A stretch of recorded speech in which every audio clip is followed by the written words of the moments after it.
Okay, looks like our 5-minute break is up, so I move we end our 5-minute break. Ms. Lozano is second. All in favor? It's unanimous. Our break is over. Very quickly, I know everyone's sitting here saying, let's go home. I just wanted to make sure that we didn't miss anything on agenda item 7. No one thought of anything as far as a report, board preparation for the summative evaluation of the superintendent. We've discussed the different things over the last couple of meetings. I think administration's putting together whatever they're putting together. So like I said, since this is probably our last opportunity, if there was any other interest in a report or something, now would be the time to ask, but we're probably good. Okay. All right. Add something. Yes. The data we received today, it's still obviously unofficial and will remain unofficial until Dr. Yap said late July. But we received the final data today, so we'll be able to provide something for you very soon. Commissioner's worksheet by as early as next Friday. The Human Resource Climate Survey, we can do that now. Some of the other reports that you've asked, we can do that now. But there's also that bigger document that, which is the actual evaluation document that we always provide some feedback for y'all in terms of the programs and how they're going. That one will probably take another week. But all the reports that you've asked for, we'll have those both hard copy and electronically no later than a week from tomorrow. It's just that observation document, the one that y'all actually use, that's my evaluation document. That's one that we might take a little bit longer to put together. That's fine. Yeah, like I said, basically just if there's any other ideas since the last couple of months, I think we're good. On that, agenda item 7B, TASB Summer Leadership Reminder. I think everybody got their registration stuff in, right? Remember, also it's a post-legislative session update, so Ms. Falcone, everyone got everything in, right? Okay. And remember, like I said last week, it's been a privilege being board president, but I'll be stepping aside next month, so you have an opportunity for the Board President's Academy up there in San Antonio. That's a good training. Ms. Lozano, I think you're the logical person. Mr. Overfeld, maybe Vice President, Ms. Haynes, so y'all ought to go to the Board President's training while we're up there, so think about that. I also had a copy of last year's board assessment, if anyone was curious, kind of what we thought of as a board, what we were weak on, and wanted to use that to kind of plan what you might go to up there. You're welcome to make a copy. So that's it. Let's see. And then on 7C, I did contact the Region 15 training team about our Tier 2 training, and they gave me some possible dates. So the only reason I put that here tonight is y'all need to you need to confirm a date. They're available late afternoon start like we did last time, so that wouldn't be a problem. The week of June 22nd through the 25th, or the week of July 13th through the 16th. Tell me again, 22, 25. June 22, 23, 24, or 25, any of those days, or July 13, 14, 15, or 16. And just so you know, and I'll go back and send another email, but I was afraid that we would lose a date, so I asked him to reserve June 22nd. I figured at least we'd have a date, but y'all tell me what would work. Do you know what day of the week that is? 22nd is a Monday, and it's not on a budget workshop day. I checked. The next budget workshop is the 25th. We had said June 27th for the superintendent evaluation. So if it was that week of June, I don't think any other date would work, so that would mean you'd have to consider one of those July dates. But I would really like someone to, or y'all to agree, so I can be sure and get us a date with those trainers, because I know once the summer starts, like last year, their dates disappeared in a hurry. I'm going to be out the week, rather the Sunday before the 22nd, so what would, 23rd would be better for me. Okay.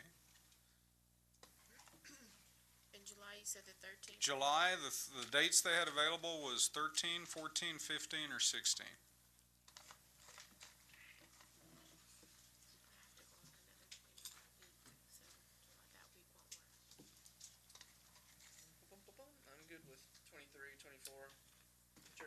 was there. Okay. So could we do the June 23rd? Yeah, 23rd, 24th, anytime. Okay. Well, how about if I do this? Like I said, I emailed him and he okayed the 22nd, but if I go back and say the 23rd, I'm 90% sure he'll say he can do the 23rd, because it was just the other day. The only other person is Dr. Keys. Right. So. But I think he's gonna have a problem no matter what, because it's his class schedule. Yeah, I think so. I thought that's what he told me. Okay. All right, so you want me to go back and see if we can get June 23rd as a date? Yes? That's fine. Yes, yes, Yes, sir. okay, all right. Hopefully they'll say yes. Oh, I'm sorry, that's taken. Yeah, it might happen. Okay, so, agenda item 8, there's nothing. That brings us to 9, the consent agenda. So it's consent 9G, which, of course, is consideration approved contract purchase order over $25,000 with Wested, an amount of $357,000 for the development of educator expertise to engage English language learners in deeper learning, funding through the EEIP grant. So, any questions, discussion? Dr. Rios, you have something to tell us, to add? I'm gonna ask, Sandra Hernandez to come sit next to Yanakani, if that's okay with the board, in case there's questions. She helped me do a lot of the research, but I would like to go through, a presentation. Is that okay if I invite her to? Sure.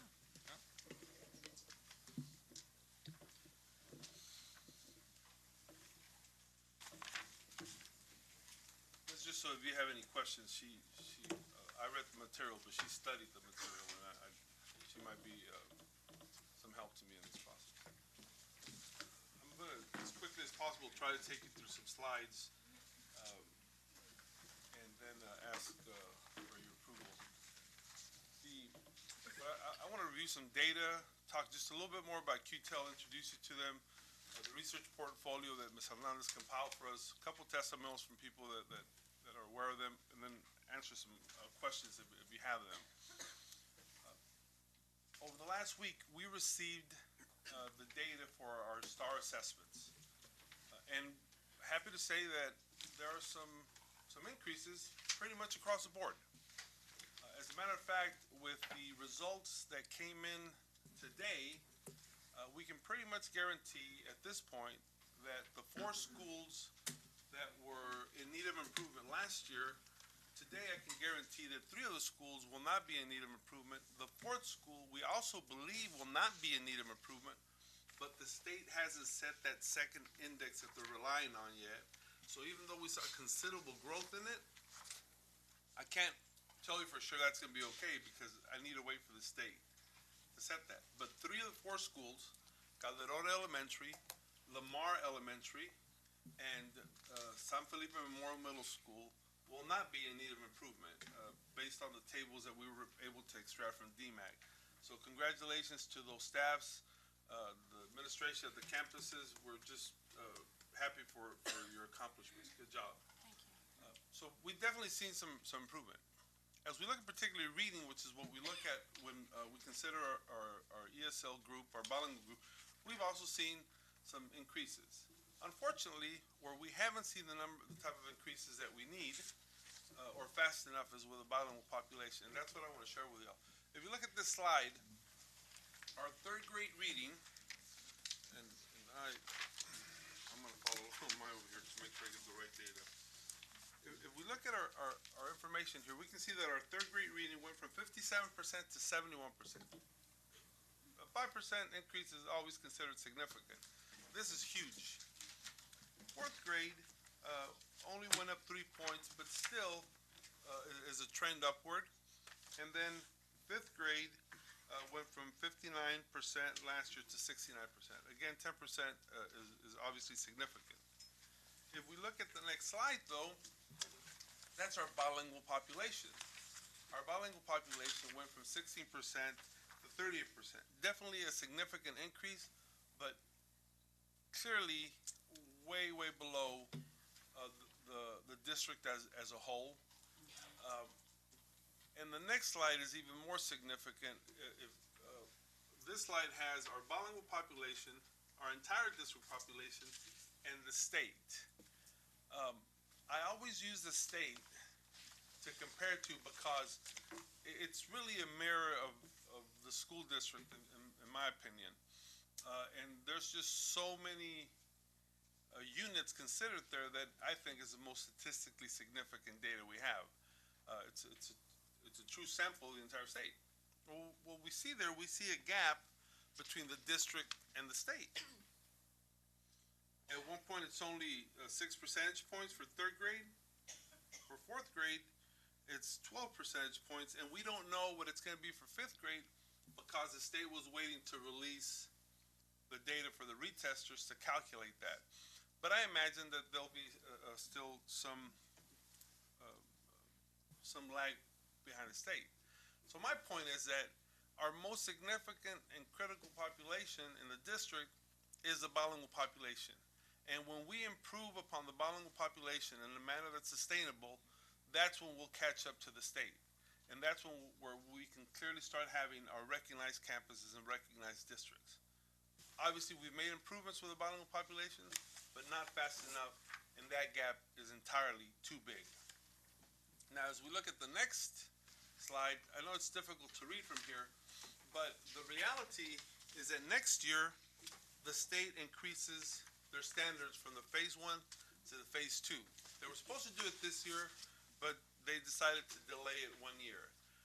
They probably decided to delay it 1 year because the first year, they allowed the school districts to not count bilingual students who were in their first 3 years. So it would have been too much to go from not counting bilingual students to counting bilingual students to moving to phase 2. So they provided some time for the districts to catch up. But the reality is that next year we are going to phase 2 unless the state was to change their mind. And if we were to not do anything different or not continue our improvement, then we see where our scores again would drop. We're obviously going to work very hard to not let that happen, but the standards continue to increase. I'm sorry, go back up to that first slide again. I forgot to mention something. One more. That slide right there. Something that's very significant about this growth is that, first, this growth reflects counting our bilingual students. So not only did we make increases, we made increases where they counted our bilingual students, whereas before they hadn't. So that's one way of indicating that the standards went up, yet we still managed to make improvement. Okay, so go back down to the next slide. The next one. All right, so my goal in sharing this data with you was, besides pointing out the fact that we have made improvement, was point out that for us to make improvements to where we're competitive with the state, to where we can begin to have huge success, we have to do something drastic with our bilingual population. We have, for the longest time, not done anything. And here's my biggest worry. My biggest worry is that when all of a sudden we're not low performing, I really expect that all 4 of our schools will no longer be in need of improvement. I fully expect that. I can only guarantee 3 schools right now, because right now I only have that complete data for 3 schools. But my biggest fear is that all of a sudden schools aren't low performing, so bilingual doesn't become as much of a need because we're okay. And I think that that has happened to this district for too long, where we make improvement, everything's okay, let's wait until the next time the standards go up before we start to feel the pressure. And that's definitely an option.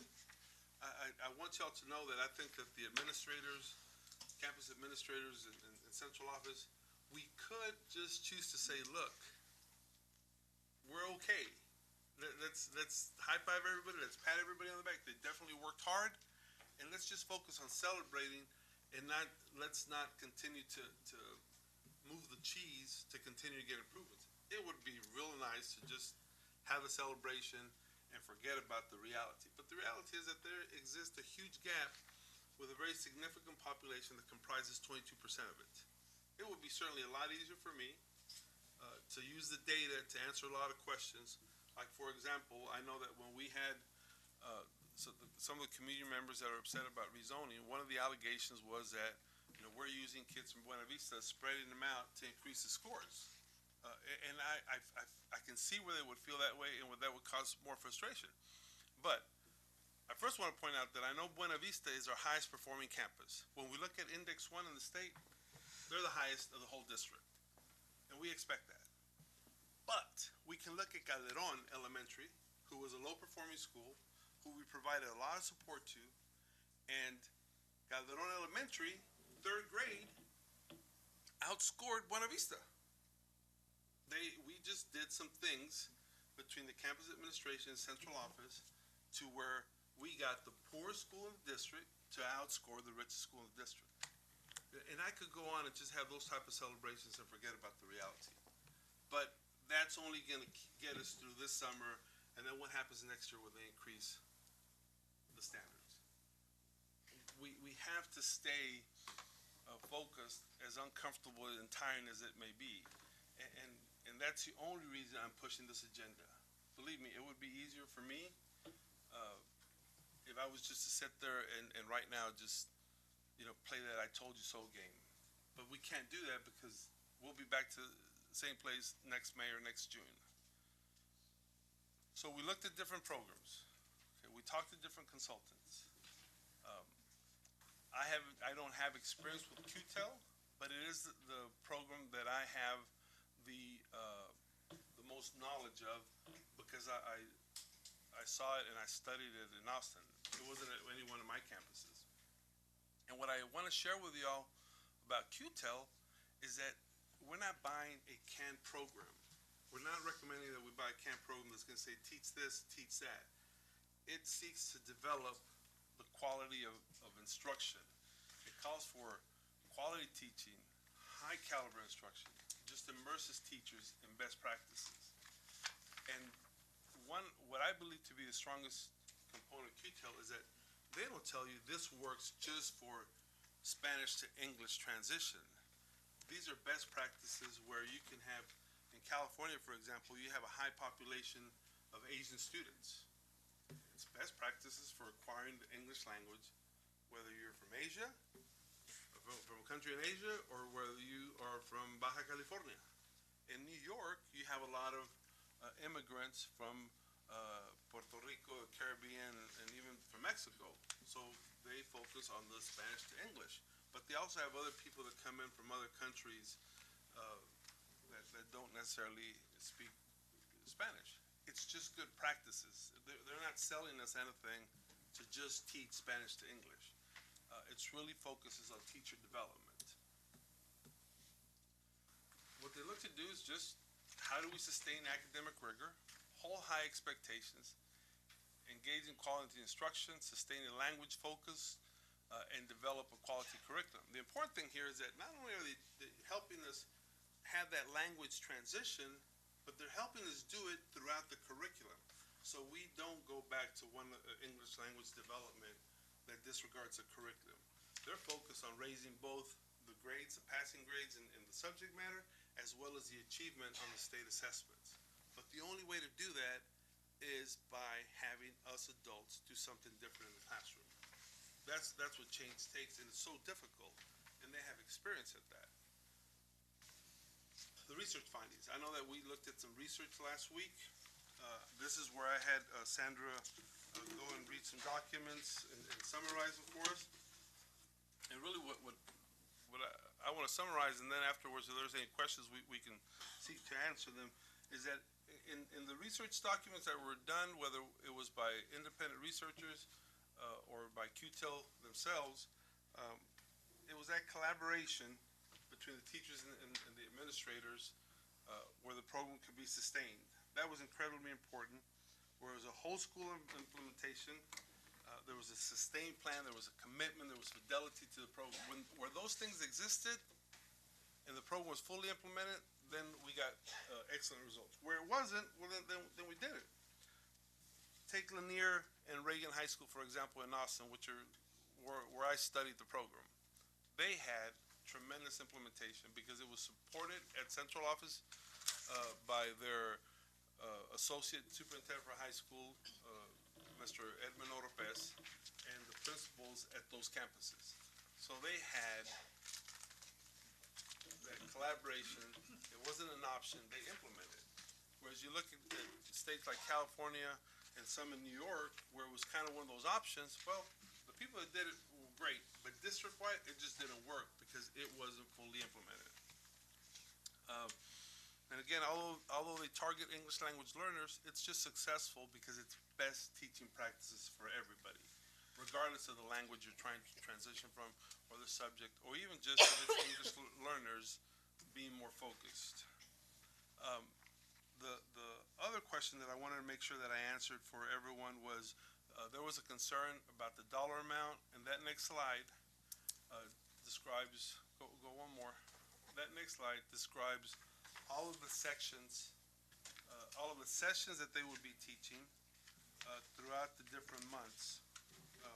This cost is very comparable to what we paid, for example, for Abido's writing, which is the New Jersey Writing Project in Texas. It's a whole lot of sessions, serving a lot of teachers, and it's very comparable to what we pay for Abido's. It's just quality, national, recognized staff development. The other part I would just again mention to everyone before I turn it over for questions is that in the past, the district has spent a lot of money on bilingual programs. I know we have. I know we spend a lot of money. However, I would very respectfully point out, is that we're not spending local money. We're not spending Title I money. We went out and applied for a grant so that we could bring this type of staff development to the district. We're not hurting the district. We're only spending the money that we went out and tried to get for the district. I'm not recommending that we take anything from Peter to pay Paul. This is extra money that we went out and got for this purpose. And I'm not gonna go over these, but these are two individuals that the district has used, and we asked them, Sandra asked them if they had any knowledge of QTEL and what their information was, just so that we just don't go on based on my experience. And Sandra visited with Dr. Alma Perez, who helped our teachers study for their exit exams in bilingual, and she was aware of them. And we talked to Mary Castañeda, who's our consultant from the service center. There's a lot of research, and like I shared with you before, here in Texas, it's limited, and it's based on mainly in Austin, where I had seen it. There are other research, even though we included in the packet we sent to you, well, that was conducted by QTEL. So, you know, I'd like to say, hey, Dr. Ida Waki is a graduate of Stanford University, and she's super smart, but really it's her doing research about her program. So I just want to be clear about that and transparent about it. But I'm certain that this program will have a long-lasting impact on our teachers, and we're asking for your approval tonight.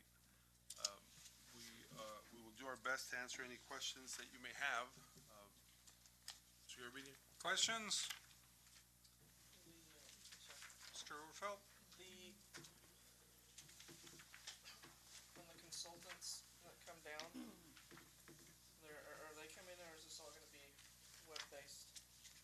No, sir. Based? They come down, but then there's follow-up that is via webinars. But most of this, for example, you look at the first one, it says 2 days plus 2 video meetings or conference calls. So those are webinars, for example. Okay. So like say, QTEL Language Arts Institute, 40 secondary language arts teachers, 1 consultant at 4 days at $250 a person per day. That's our $40,000. Is their travel built into all of this as well? Into that total 357, or it's built in that $250 per person? They're telling me yes. That covers everything. Okay. Ms. Lozano? Just have one question, and probably to Ms. Hernandez, did you have anyone, because I know you reached out to people that you've worked with, that had a bad experience with QTEL? I mean, you provided the testimonials, of course, the positive, but was there anyone that had any concerns about QTEL? No, ma'am. No one had any concerns about QTEL. Actually, the people that I had spoken with, I spoken with Austin ISD. They now have a secondary director who oversees the program and the sustainment of the program, because the intent of the whole school intervention and the tiered training that's offered is offered whole school and then also district-wide. So when you begin to look at implementing this model, we start looking at the full implementation so that at every level, from the district level, the administrative level, to the site level, which is your campus administrators, and your coaching level, which would be the teachers who would then later become the experts, that implementation model is tiered.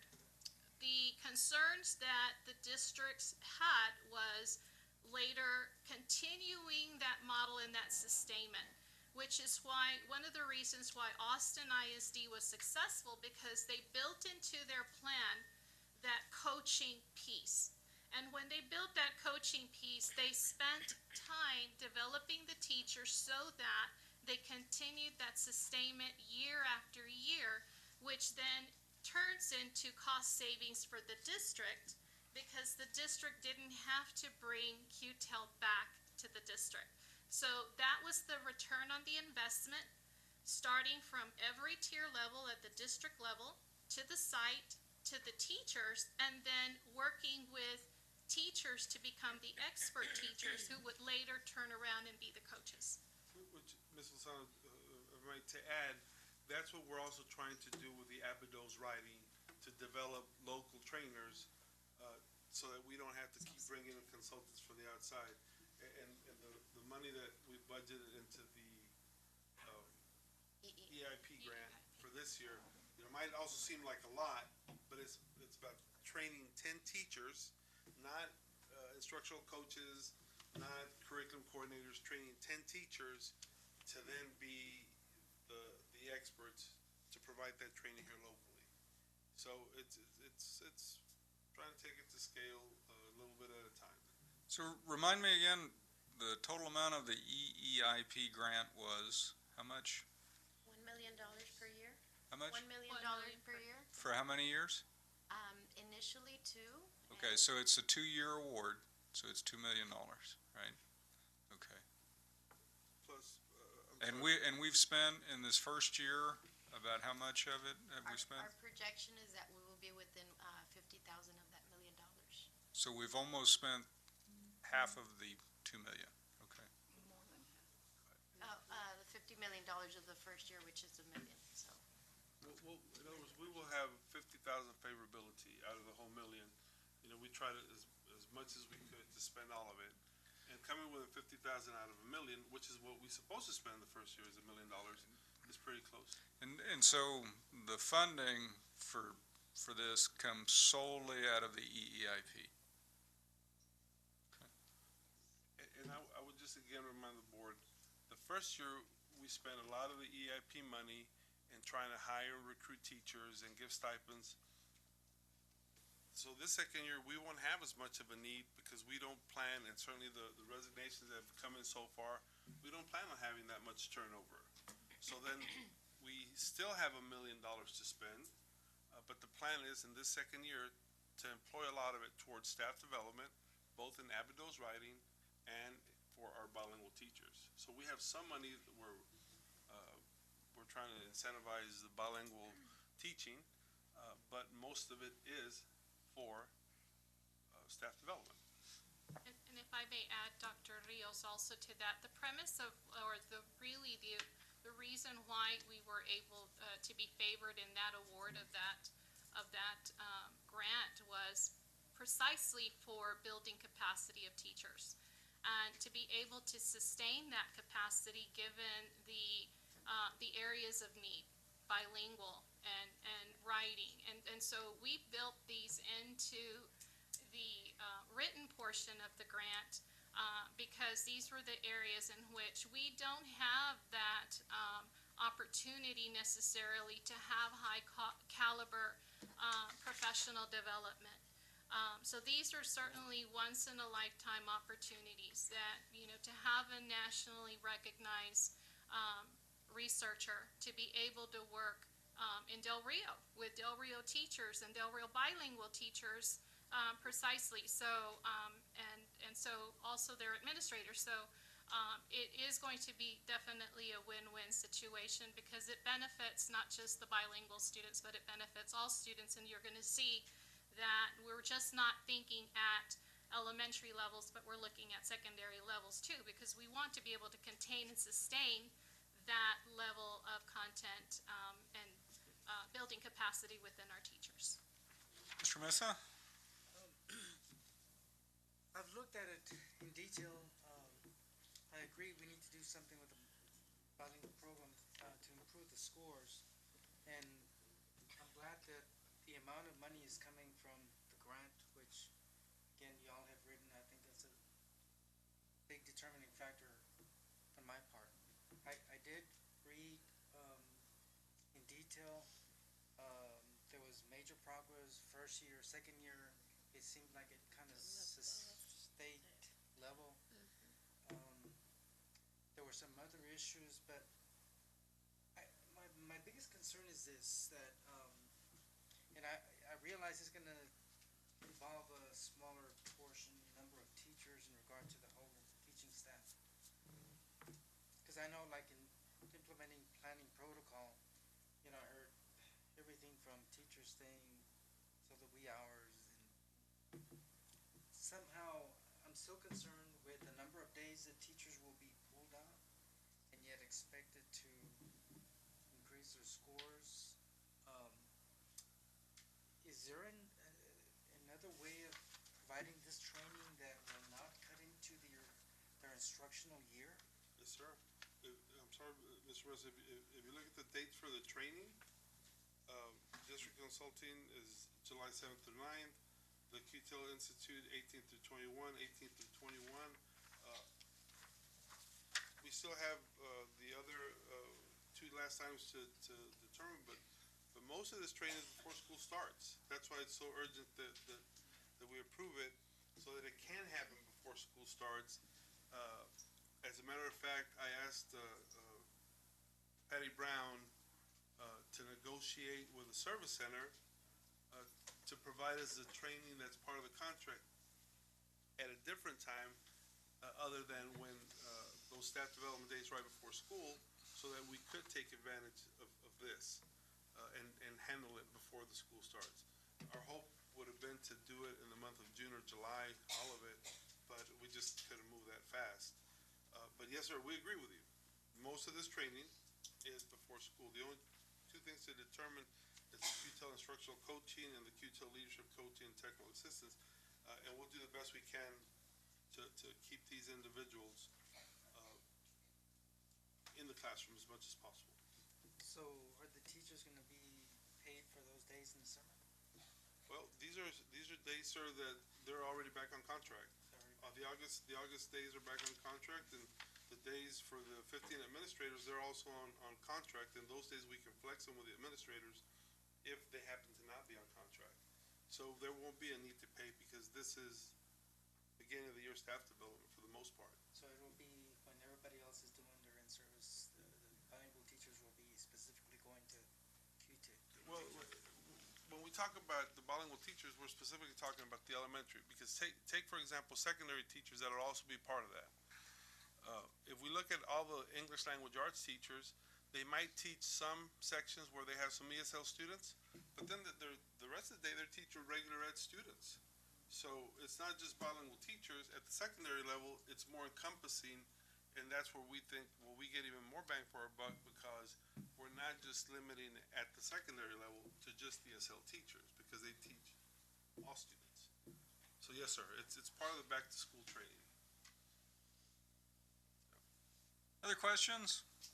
Mr. Chavita? I'm glad you brought that up, Mr. Mesa.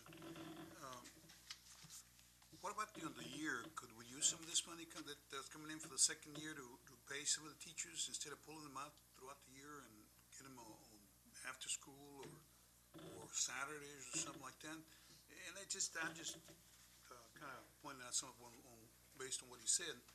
But mainly, let me just continue, and then you'll answer my question, is that I did look into it, and it was great, and I appreciate all the information that was given to us. And quoting some of the, because I kept on asking, Google, and I couldn't find anything that would say one way or another. It seemed like they were just talking about how good the program was, etc. Finally, I came across an Amorcotes guy, and he says the researchers stated that the reason most programs fail, and quoted him, was that most schools operate in the mid-range of quality, attention, and opportunity. In other words, they went ahead and said, hey, listen, you didn't give the attention, you didn't spend enough money on it, so therefore they failed. But otherwise, everybody was successful. I'm talking about the Arizona, and New York, and California mostly, because that's where the program started. But thank you. I think it's a good, well, you never say it's good to spend money, but it's a good way of spending money, and so I think it's going to be a great one. So getting back to what he was talking about, maybe we can use some of that money. Unfortunately, Mr. Chavita, unless in Llano County you're the dollar person on this, so you can correct me, but unfortunately, we can't use the grant to pay extra duty like for training. So that's one of the reasons also that we need to do it as the back-to-school training. Because as many people as we're going to train, it again would be costly, and we kind of have to pick. Abados, we do pay the teachers to come, so we're paying a whole lot for Abados, and we really couldn't afford to do both. When you're doing it during the year, you're going to pay substitutes. Right, but we're not doing it during the year. Not at all? None of the dates are during The 2 days to be determined, I cannot speak to those yet because we haven't finalized them. Okay. But if I remember correctly, that's administrators mainly, and then it's only 6 teachers. Oh, okay. Well, that's what I'm saying, but you still have to pay subs for it. We'll balance it. Other questions? Before a recommendation, we call for a vote. Other questions or comments? I guess it's clear. And I do appreciate the extra research, especially Ms. Hernandez. It was very informative. Are we ready for, yes, I'm sorry, Ms. I have Lozano? one question for the coaching, because along with what Mr. Chavita just said, that those places or facilities that actually didn't do as well was due to the sustainability of keeping up with the ongoing training or whatever was needed to sustain the program. Yes, ma'am. The coaching then, once our teachers, and it looks like it's 6 of the teachers, if I am reading this correct, will be the first group of folks who will be trained on being the coaches. Will they get stipends to assume that additional role and responsibility, or how will that work ongoing? Because the whole purpose is to train them for sustainability. So ongoing, when the program no longer exists, when the funding no longer exists, what is your plan? The district has a model for paying teachers to provide staff development.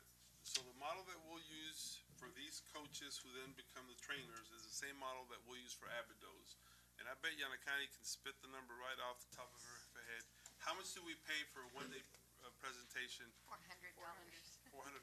So for the coach, Yes. Full day. Yes. Okay, so that's what we'll it's a continue. lot less expensive than what we're paying for a day. And if I may, just as a clarification, there are 2 levels of coaching. There's coaching for teachers, and there's also coaching for the administrators, so that they also know what to look for when they go into the classrooms to see that full implementation. So this is where some of the districts who were not as successful didn't follow through with that level of implementation. So here, we have the opportunity to train the administrators so that when they go to classrooms, they'll know exactly what to look for, and how to measure that level of implementation. One more point, I know that, we didn't talk about percentages, but in capacity and making sure that it continues. Just as an example, I know he brought up Lanier. I went back and I looked at some of the data. At an average, in all four core areas at Lanier High School, they went up about 25 percentage points since 2008 all the way to 2010. So that's just ELL students. So there is, if you sustain it, which is what this program is, there is some evidence at that school that there is improvement. And actually, population, there's 37% of the kids are ELL students. A lot bigger than ours. It's just that the unique thing about Lanier is that the principal of Lanier, Mr. Edmundo Oropez, then became the supervisor over the schools that were low performing, then became the associate superintendent for high schools, and then became the chief instructional officer for Austin. So he's experienced the program at different levels, and therefore has had the drive to sustain it. So that's the continuity that they had in that leadership there. Okay. Other questions? We're ready for a recommendation and the vote? Everybody heard enough to make a decision? Just a kind of a cautionary tale. There are 6 of us here, and I know on a few occasions we've tied, holding strictly to Robert's Rules of Orders. If we tie, motion really dies. I mean, we can continue to talk it out and vote, but on something like this, really, since it involves a contract. So, no more questions? All right, then I guess the recommendation. It is a recommendation of the administration that the Board of Trustees approves for the superintendent to sign the contract with Wested and pay the invoice when due. For the recommendation, is there a motion to accept? Mr. Chavita has motion, Ms. Lozano has second. All in favor by a show of hands? 1, 2, 3, 4, 5 in favor. All opposed? 1 opposed. Motion carries. Thank you. Thank you. My biggest concern would be on your memo. I understand sustainability and, you know, the fact that it's $250,000, but this also implies that it would be more than 1 year, correct? The work proposed is a multi-year effort to build capacity. Multi-year effort involving our coaches that are gonna carry the program through. Okay. So, yes, but in terms of paying Wested, we feel that if we develop the local capacity, then we're done with them after the first year. Okay. Hello, Mr. Garabedian, we are hopeful that we will receive a 3rd year of funding so that we got a $2 million grant, but we're hopeful that it'll turn into a $3 million grant. When I spoke to the TEA representative that oversees the grant, they called me, or when we spoke in April, he was worried that we were one of the only groups that was spending the grant. So I told Dr. Rios, I'm so excited because I think that will guarantee us the 3rd and 4th year maybe. So. I like to spend. We're spending. We're spending it. But I think especially in this grant, Right, for with this, right now that we just voted on, the professional development that this promises to provide for our teachers, I think is awesome. And I hope they don't leave with this additional professional development, because now they can market themselves. Mr. Garabedian, one of the things, y'all saw what great job Sandra did in researching this Wested. The next research that she's gonna do is go back and visit with the teachers that implemented Abydos the way it was intended to be implemented. We want to go back and see how the writing scores differed at 4th grade and 7th grade, so that we understand that sustainability and that implementation. Because it is high quality staff development, but it has to be implemented. So we don't have the staff that Austin has, but I got Sandra. Okay, moving on, there's nothing under 10, 11, 12, 13, so that brings us to agenda item 16, which is closed session. It is now 8:49 p.m., May 28th, 2015. The Board of Trustees will recess as open session and convene in a closed meeting in accordance with the Texas Open Meetings Act, Texas Government Code, Chapter 551, Subchapter D and E.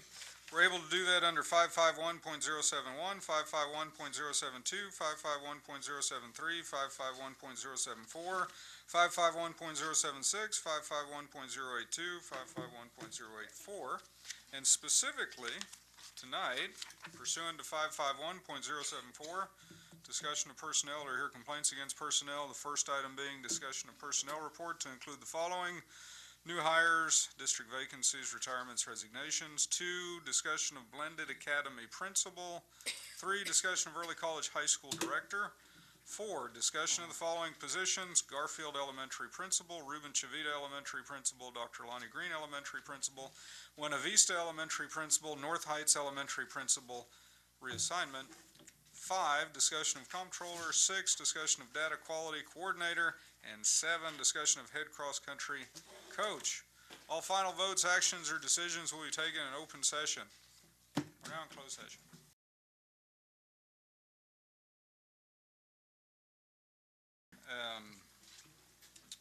It is now 9:52 p.m., May 28th, 2015, and the Board of Trustees will now reconvene in accordance with the Texas Open Meetings Act, Texas Government Code, Chapter 551, Subchapter D and E. No action was taken in closed session. Now that we are reconvened into open session, we're on agenda item 17A. Consideration to approve the personnel report to include the following: new hires, district vacancies, retirements, resignations. Dr. Patty? Yes, sir. Mr. Garabedian, members of the board, and Dr. Rios. The administration at this time would like to recommend Mr. Mario Martinez, math teacher at Del Rio Freshman Campus. For the recommendation, is there a motion to accept? Mr. Overfelt has motion. Mr. Chavita has second. All in favor by a show of hands. That's unanimous. Motion carries. Agenda item 17B, consideration to approve blended academy principal. Dr. Patty? Yes, sir. Mr. Garabedian, members of the board, and Dr. Rios. Again, the administration would like to recommend at this time Ms. Alma Hodges Mota for principal at the Blended Academy.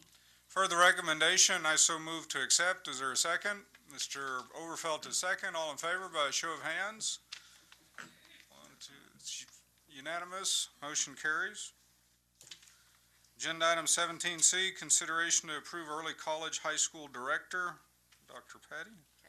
For item 17C, the administration would like to recommend Mrs. Patricia Rodriguez, early college high school director for the district. For the recommendation, is there a motion to accept? Mr. Mesa has motion. Mr. Chavita has second. All in favor by a show of hands. It's unanimous. Motion carries. Agenda item 17D, consideration to approve the following positions. 1, Garfield Elementary Principal. 2, Ruben Chavita Elementary Principal. 3, Dr. Lonnie Green Elementary Principal. 4, Buena Vista Elementary Principal. And 5, North Heights Elementary Principal. Reassignment. Yes, for item 17D, the administration respectively recommends Ms. Cynthia Saun, principal at Garfield Elementary, Mr. Jose Pettis, principal at Ruben Chavita Elementary, Mrs. Cynthia Salas, principal at Dr. Lonnie Green Elementary, Mrs. Jane Variel, principal at Buena Vista Elementary, and Mrs. Eliza Diaz, principal at North Heights. For the recommendation, is there a motion to accept? Mr. Chavita has motioned. Is there a second? Mr. Overfelt is second. All in favor by a show of hands. 1, 2, 3, 4 in favor. All opposed? 2 opposed. Motion carries. Agenda item 17E, consideration to approve the comptroller. Yes, sir. For 17E, the administration would like to recommend Mr. Angel Nedvice for our comptroller at the administration building. For the recommendation, is there a motion to accept? Mr. Overfelt has motion. Mr. Chavita has second. All in favor by a show of hands. It's unanimous. Motion carries. That brings us to agenda item 17F. Consideration to approve the data quality control or data quality coordinator. Dr. Rios. Mr. Garabedian, members of the board, for the data quality control coordinator, I will be sending an update to the board. I intend to use DK local reassignments to provide for some of the district vacancies and needs, the reorganization. So I'll share with that, I'll share those reassignments with y'all on the board update, and make those effective, later on in the month. Okay. So there's no action, no recommendation, no action on that one. 17G, consideration to approve head cross-country coach, Dr. Patty. Okay, Mr. Garabedian, members of the board, and Dr. Rios. The administration respectfully recommends Mrs. Vicky Pettis for head cross-country coach at Del Rio High School. For the recommendation, is there a motion to accept? Ms. Lozano has motion, Mr. Chavita has second. All in favor by a show of hands, and that's unanimous. Motion carries. Nothing under agenda item 18, so that brings us to 19. Being no further business before the board, is there a motion to adjourn? Mr. Overfelt has motion, Ms. Haynes is second. All in favor by a show of hands, that's unanimous. Motion carries. We are adjourned.